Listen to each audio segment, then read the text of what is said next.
ഉണ്ണീശോയെ സ്വന്തമാക്കാൻ 25 പ്രാർത്ഥനകൾ. 10-ാം ദിനം. രക്ഷയുടെ സന്തോഷം. മറിയത്തിന്റെ അഭിവാദനം കേട്ടപ്പോൾ എലിസബത്തിന്റെ ഉദരത്തിൽ ശിശു കുതിച്ചു ചാടി. എലിസബത്ത് പരിശുദ്ധാത്മാവ് നിറഞ്ഞവളായി. അവൾ ഉദ്ഘോഷിച്ചു, നീ സ്ത്രീകളിൽ അനുഗ്രഹീതയാണ്, നിന്റെ ഉദരഫലവും അനുഗ്രഹീതം. ലൂക്ക 1-ാം വാക്യം. മറിയത്തിന്റെ അഭിവാദനം കേട്ടപ്പോൾ എലിസബത്തിന്റെ ഉദരത്തിൽ സ്നാപകൻ കുതിച്ചു ചാടി എന്ന് തിരുവചനം സാക്ഷ്യപ്പെടുത്തുന്നു. ദേവപുത്രനെ ഉദരത്തിൽ വഹിച്ചുകൊണ്ടുള്ള മറിയത്തിന്റെ എലിസബത്തുമായുള്ള സമാഗമത്തിൽ യഥാർത്ഥ സന്തോഷം പിറവിയെടുക്കുന്നു. അതിൻ്റെ അടയാളമാണ് എലിസബത്തിന്റെ ഉദരത്തിലെ ശിശുവിൻ്റെ കുതിച്ചുചാട്ടം. ദൈവം ഉള്ളിലുള്ളപ്പോൾ ഒരു വ്യക്തിയിൽ നിന്ന് ഉറവ പൊട്ടുന്ന സന്തോഷത്തിന് അനേകർക്ക് സൗഖ്യവും ശാന്തിയും നൽകാൻ കഴിയും.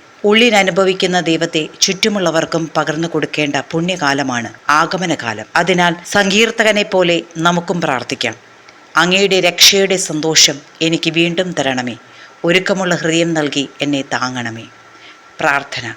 സ്വർഗീയ പിതാവേ, ആഗമനകാലം ക്രിസ്മസ് പ്രഭാതത്തിലെ സന്തോഷം ഞങ്ങൾക്ക് മുൻകൂട്ടി നൽകുന്നുവല്ലോ. ക്രിസ്മസ് പ്രഭാതത്തിൽ ഞങ്ങൾ അനുഭവിക്കാൻ പോകുന്ന രക്ഷയുടെ സന്തോഷം ഒരു വർഷം മുഴുവൻ നീണ്ടു നിൽക്കുന്ന അനുഭവമായി മാറ്റണമേ. ക്രിസ്മസ് സന്തോഷം വർഷം മുഴുവൻ നീണ്ടു നിൽക്കുന്ന ആഘോഷമാക്കാൻ ഞങ്ങളുടെ ഹൃദയവും മനസ്സും നീ ഒരുക്കണമേ. നിത്യം പിതാവും പുത്രനും പരിശുദ്ധാത്മാവുമായ സർവേശ്വര എന്നേക്കും ആമേൻ. സുഹൃതജപം. ഉണ്ണീശോയെ എൻ്റെ ഹൃദയത്തിൻ്റെ സന്തോഷമാകണമേ. ഉണ്ണീശോയെ എൻ്റെ ഹൃദയത്തിൻ്റെ സന്തോഷമാകണമേ. ഉണ്ണീശോയെ എൻ്റെ ഹൃദയത്തിൻ്റെ സന്തോഷമാകണമേ.